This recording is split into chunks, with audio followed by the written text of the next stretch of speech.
പത്തനംതിട്ട കോന്നി പയ്യനാമണ്ണിൽ ചെങ്കളം പാറമടയിൽ ജീവൻ പൊലിഞ്ഞത് 2 ഇതര സംസ്ഥാനക്കാർ. അപകടത്തിൽ മരിച്ച ഒരാളുടെ ജഡം കണ്ടെത്തി 30 മണിക്കൂറുകൾ കഴിഞ്ഞാണ് മറ്റൊരാളുടെ ജഡം കണ്ടെത്താൻ കഴിഞ്ഞത്. ജില്ലാ കളക്ടർ അടക്കം ഉള്ളവർ സംഭവ സ്ഥലത്ത് വന്ന് നോക്കുകുത്തിയായി നിൽക്കുകയായിരുന്നുവെന്ന് KPCC ജനറൽ സെക്രട്ടറി പഴകുളം മധു. പാറമട സന്ദർശന വേളയിൽ മരിച്ച ബീഹാറി സ്വദേശിയുടെ ബന്ധുക്കളെ കണ്ട ശേഷം സംസാരിക്കുകയായിരുന്നു അദ്ദേഹം. हम यहाँ काम नहीं करता था, हम तो हैदराबाद में ड्राइवर आदमी। मेरा ब्रदर हाँ कल आया इधर। मेरा ब्रदर इधर 10 साल से काम कर रहा था। वो इधर माइंस में काम कर रहा था। वो इधर डेट हो गया, हमको फोन किया इधर से 3 घंटे को। मैं हैदराबाद में ड्राइविंग कर रहा था. ദാരുണമായ അപകടത്തിൽ മരണമടഞ്ഞ ബീഹാർ സ്വദേശി അജയ് കുമാറിന്റെ സഹോദരനാണ്. അദ്ദേഹത്തെ അവിടെ ഹൈദരാബാദിൽ ഡ്രൈവറാണ്. അദ്ദേഹം ഈ വിവരം അറിഞ്ഞ് ഇവിടെ എത്തിയിരിക്കുകയാണ്. ഉദയരാജ്, അദ്ദേഹത്തിന് കൂടെ പിണ്ടു രാജുണ്ട്, സഹോദരന്മാരാണ്. 10 വർഷമായിട്ട് ഇവിടെ അജയ് കുമാർ ഇവിടെ ജോലി ചെയ്യുകയാണ്. അപ്പോഴാണ് ഇവിടെ ദാരുണമായി ഈ അപകടം ഉണ്ടായിട്ടുള്ളത്. 30 മണിക്കൂർ വൈകിയെടുത്ത് 30 hours ലേറ്റനാ 30 മണിക്കൂർ വൈകിയാണ് ഈ ബോഡി എടുക്കാൻ കഴിഞ്ഞത്. അതുകൊണ്ടാണ് ഇവർ വളരെ സങ്കടകരമായ സാഹചര്യം ഉണ്ടായിട്ടുള്ളത്. രണ്ടാമത്തെ ബോഡി എടുക്കാൻ 30 മണിക്കൂർ വൈകി. ഇത്തരം സ്ഥാപനങ്ങളിൽ അപകടമുണ്ടായാൽ അവിടെ വാഹനമെത്താൻ, ആംബുലൻസ് എത്താൻ ആവശ്യമായിട്ടുള്ള സജ്ജീകരണങ്ങൾ വേണമെന്ന് നിയമം പറയുന്നുണ്ട്. അപ്പോൾ അതെല്ലാം ലംഘിച്ചിരിക്കുകയാണ്. ഇതെല്ലാം ഉദ്യോഗസ്ഥന്മാർ കണ്ടുകൊണ്ട് കണ്ണടച്ചു കൊടുത്ത നിയമലംഘനങ്ങളാണ്. ഇപ്പം 30 മണിക്കൂർ വൈകിയിരിക്കുന്നു. ഒരു മനുഷ്യൻ അയാളെ രക്ഷിക്കാമായിരുന്നു.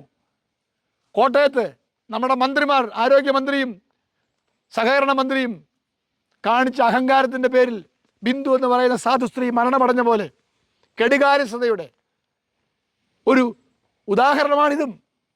30 മണിക്കൂർ വൈകി. ആദ്യത്തെ മണിക്കൂറുകൾ ഇവിടെ വന്ന് അദ്ദേഹത്തെ രക്ഷപ്പെടുത്താൻ കഴിയുമായിരുന്നു. എന്തുകൊണ്ട് പറ്റിയില്ല? ഈ കോറി നിർമ്മിച്ച് ഇത് മേപ്പോട്ട് കയറി പോകുമ്പോൾ പാലിക്കേണ്ട നിയമങ്ങൾ ഒന്നും പാലിച്ചിട്ടില്ല. ബെഞ്ചുകൾ നിർമ്മിച്ചിട്ടില്ല. സുരക്ഷാ ക്രമീകരണങ്ങളൊന്നും ഇവിടെ പാലിച്ചിട്ടില്ല. അതുകൊണ്ടാണ്. എന്ന് മാത്രമല്ല, ആദ്യം മരിച്ചയാളുടെ മൃതശരീരം കോന്നിയിൽ മോർച്ചറി കൊണ്ടുവച്ചപ്പോൾ ആ മോർച്ചറി ഷട്ട് ഡൗൺ ആയതുകൊണ്ട് ആ ബോഡി പോലും അവിടെ നിന്ന് മാറ്റേണ്ടി വന്നു എന്നാണ് മനസ്സിലാക്കുന്നത്. ഒരു മെഡിക്കൽ കോളേജുള്ള സ്ഥലമാണ് ഈ കോന്നി. നിങ്ങൾ ആലോചിച്ച് നോക്കണം. അത്ര ദാരുണമായ, അത്ര ഭീകരമായ അവസ്ഥയാണ് ഇവിടെ നിലവിലുള്ളത്. പിന്നീട് ചെങ്കുളം പാറമട മുതലാളി അനധികൃതമായി കൈവശം വെച്ചിരിക്കുന്ന സർക്കാർ റോഡും മറ്റ് സ്ഥലങ്ങളും അഡ്വക്കേറ്റ് പഴകുളം മധു സന്ദർശിച്ചു. ഈ 2 ജീവൻ പൊലിയാൻ കാരണം പാറമട ഉടമസ്ഥരാണെന്നും വർഷങ്ങളായി അധികാരികൾക്ക് പരാതി നൽകിയിട്ടും ആരും ശക്തമായ നിയമ നടപടികൾ എടുക്കാത്തതാണ് കാരണമെന്നും സമീപവാസികൾ പറഞ്ഞു. ഇപ്പം മെയിനായിട്ടുള്ള ആവശ്യം എന്ന് പറയുന്നത്, ഞങ്ങൾക്ക് 1600 മീറ്റർ റോഡ് സഞ്ചാരയോഗ്യമായ രീതിയിൽ ഞങ്ങൾക്ക് തുറന്നു കിട്ടണം. അത് പഞ്ചായത്ത് സെക്രട്ടറിയോടും കോന്നി പഞ്ചായത്ത് പ്രസിഡന്റിനോടും നേരിട്ട് ഞങ്ങൾ പറഞ്ഞിട്ടുണ്ട്. കളക്ടർക്ക് കത്ത് കൊടുത്തിട്ടുണ്ട്. കൊടുക്കാവുന്ന എല്ലാ ഡിപ്പാർട്ട്മെന്റിലും താലൂക്കിൽ കൊടുത്തിട്ടുണ്ട്. മന്ത്രി രാജേഷിൻ്റെ അദാലത്തിൽ അന്നേരം തന്നെ എഴുതി, അതായത് കൊടുത്തു. താലൂക്ക് സർവേയർക്ക് 1 മാസത്തിനുള്ളിൽ സർവേ ചെയ്ത് ഇത് തിരിച്ചെടുക്കണമെന്ന്. ഈ ഒരു ഡിപ്പാർട്ട്മെൻറ്റും അതായത് കോന്നി പഞ്ചായത്തിനെ വിശ്വാസം ഇല്ലാഞ്ഞിട്ട് മന്ത്രി രാജേഷ് പുറത്തു നിന്നുള്ള ഒരു ഡിപ്പാർട്ട്മെൻറ്റിനെ വെച്ചിട്ടാണ് ഇവിടെ പഠനം നടത്തിയത്. ഇത് ഇവിടുത്തെ സിറ്റുവേഷൻ അവർ കൊടുത്ത റിപ്പോർട്ടിൻ്റെ അടിസ്ഥാനത്തിലാണ് ഇത് ഇപ്പം മന്ത്രിയുടെ ഉത്തരവുള്ളത്. ഇത് ഗേറ്റ് മാറ്റി തരണമെന്ന്. ഈ ഉത്തരവ് നടപ്പാക്കേണ്ടത് കോന്നി ഗ്രാമപഞ്ചായത്ത്. കോറി മാറ്റേണ്ടത് അതായത് സർക്കാരിന്റെ ബാക്കി വകുപ്പുകളിലൂടെ ചേർന്ന്, അതുപോലെ ജിയോളജി, റവന്യൂ, ആരോഗ്യം, പൊല്യൂഷൻ കൺട്രോൾ ബോർഡ്, ഇവരെല്ലാം ഇതെല്ലാം ഒറ്റയാൾ മതി. എല്ലാ ഡിപ്പാർട്ട്മെന്റും ഇതെല്ലാം ഒറ്റയാൾ വിചാരിച്ചാൽ മതി. പാറമട മുതലാളിമാർ പാറകൾ പൊട്ടിക്കുന്നത് യാതൊരു സുരക്ഷയോടെയല്ലെന്നും ടിപ്പർ ഡ്രൈവർ സുനിൽ പറഞ്ഞു. അപകടം ആ സമയത്ത് ഇത് കാണാൻ പറ്റത്തില്ല. ഒരു ഇറ്റാച്ചിയുടെ കയ്യും പെയിന്റും മാത്രമേ കാണാൻ പറ്റത്തില്ല. പക്ഷെ അമിതമായിട്ടുള്ള വെയിറ്റുള്ള കല്ലാണ് ഇതിന്റെ മണ്ട വീട്. നേരത്തെ ഇദ്ദേഹത്തിന് അറിയാവോ, കണ്ടിട്ടുണ്ടോ? ഇല്ല, പുള്ളി ബംഗാളി സ്വദേശിയാണ്. ഞാൻ ബീഹാർ സ്വദേശിയാണ്. പിന്നെ അവിടെ ചെന്ന് കണ്ടത് കുറച്ച് കാലാണ് ഞാൻ കാണുന്നത്. കാല് കണ്ടു. പിന്നെ ബോർഡ് കണ്ടു കിട്ടിയിട്ടില്ല. ബോഡി കാണാതെ ഞങ്ങൾ പിന്നെ അവിടെ തിരിച്ചു പോയിട്ട് പിറ്റേ ദിവസം ചെന്നപ്പോഴും അതേപോലെ ഒന്നും ചെയ്യാൻ പറ്റുന്ന ഒരവസ്ഥ കിടക്കുകയായിരുന്നു. അത് കഴിഞ്ഞാണ് വലിയ വലിയ മെഷീനുകളും കാര്യങ്ങളും വന്ന് ആ ആ മൂന്നാമത്തെ ദിവസമാണ് ഈ ബോഡി എടുക്കുന്നതും ആ കൊണ്ടുപോകുന്നതും. നിയമപരമായിട്ടാണോ ഇപ്പോൾ കോറി പ്രവർത്തിക്കുന്നതെന്ന് അറിയാൻ പറ്റുമല്ലേ? നിയമമായിട്ടല്ലെന്നും പറയുന്നുണ്ട്, ആണെന്നും പറയുന്നുണ്ട്, ഏരിയ വിട്ട് ചെയ്തെന്നും പറയുന്നുണ്ട്. ഇപ്പോൾ എത്ര വർഷമായിട്ട് ഇപ്പോൾ ടിപ്പർ ഓടിക്കുന്നുണ്ട് ഇതുമായി ബന്ധപ്പെട്ട് ആ പ്രദേശത്ത്? ആ പ്രദേശത്ത് ഞാൻ 7 വർഷം കൊണ്ട് ഇപ്പം സ്ഥിരമായിട്ട് ആ കമ്പനിയുടെ ചുറ്റുവട്ടത്ത് തന്നെ ഞാൻ വണ്ടി ഓടിക്കുന്നു. ഓടിക്കുന്നുണ്ട്. ആ, തൊട്ടടുത്ത് തന്നെ. ഞാൻ ഒരു കോട്ടയം സുരക്ഷയില്ലാതാണ് നമ്മൾ ഇത് പൊട്ടിക്കുന്നില്ലേ?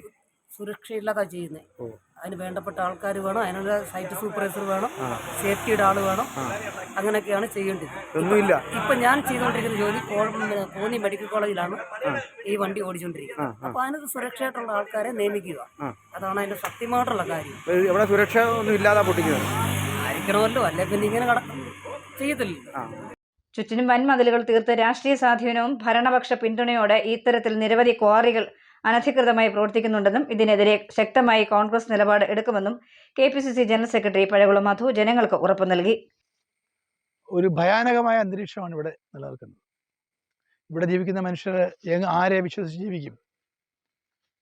ഈ കോറിയുടെ പ്രവർത്തനം മൂലം ജനവാസ മേഖലയായിട്ടുള്ള ഈ പ്രദേശങ്ങളിലെ വീടുകളും അവരുടെ മനുഷ്യജീവനും അവരുടെ കൃഷിയും മൊത്തം ഏത് നിമിഷം വേണമെങ്കിലും വെള്ളമെടുത്തുകൊണ്ട് പോകാൻ കഴിയത്തക്ക വിധം ഏറ്റവും അപകടകരമായിട്ടുള്ളൊരു അന്തരീക്ഷമാണ് ഇവിടെ നിലനിൽക്കുന്നത്. ആരോപണമല്ല, ജനങ്ങൾ പറയുന്നു, തദ്ദേശവാസികൾ പറയുന്നു. അതുകൊണ്ട് MLA ഇത്തരം സന്ദർഭങ്ങളിൽ ജനങ്ങൾക്കൊപ്പം നിൽക്കണം. കോറി ഉടമയ്ക്കൊപ്പം അല്ല നിൽക്കേണ്ടത്, ജനങ്ങൾക്കൊപ്പം നിൽക്കണം. ജനങ്ങളെ കാണണം, അവരുടെ പ്രശ്നങ്ങൾ മനസ്സിലാക്കണം എന്നാണ് എനിക്ക് MLAയോട് അഭ്യർത്ഥിക്കാനുള്ളത്. നിർഭാഗ്യവശാൽ CPM പാർട്ടിയുടെ നേതാക്കന്മാർക്ക് ഇപ്പോൾ ജനങ്ങളോടല്ല ആഭിമുഖ്യം. അവർക്ക് അധികാരത്തിൻ്റെ ശക്തി ഉള്ളതുകൊണ്ട് പണക്കാർക്കൊപ്പമാണ് അവരെല്ലാവരും. അതാണ് കേരളത്തിൻ്റെ പുതിയ സമീപനം. അതുകൊണ്ട് MLA ആണെങ്കിലും അല്ലെങ്കിൽ അദ്ദേഹം ജനങ്ങളോട് പറയട്ടെ, അദ്ദേഹം നടത്തിയ ഇടപെടലുകൾ, ചെയ്ത കാര്യങ്ങൾ അദ്ദേഹം പറയട്ടെ. ഈ റോഡിൽ, പബ്ലിക് റോഡിൽ ഒരു കോറി ഉടമ ഗേറ്റ് വച്ചിരിക്കുകയാണ്. ഈ റോഡ് അളക്കാൻ വന്ന ഉദ്യോഗസ്ഥന്മാരൊക്കെ ഗേറ്റ് തുറന്നു കൊടുക്കാത്തത് കൊണ്ട് ഇത് അളക്കാൻ കഴിഞ്ഞില്ല. അവർ തിരിച്ചുപോയി.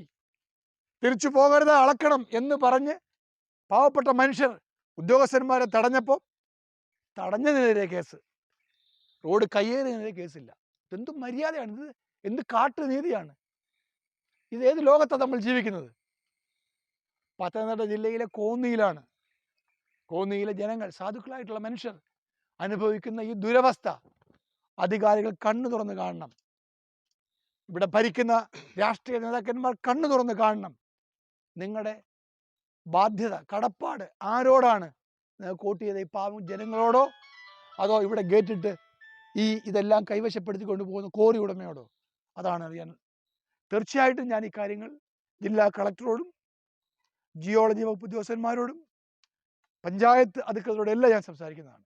എൻ്റെ ഭാഗത്ത് കോൺഗ്രസ് പാർട്ടിയുടെ ഒരു നേതാവ് എന്നുള്ള നിലയിൽ നിങ്ങളുടെ ഈ പ്രശ്നം ഞാൻ തീർച്ചയായിട്ടും എൻ്റെ പരിധിക്കകത്ത് നിന്നുകൊണ്ട് ഞാൻ ഈ അധികാര കേന്ദ്രങ്ങളെല്ലാം അറിയിക്കുന്നതാണ്. Okay, thank you. 9 Malayalam news, Konni.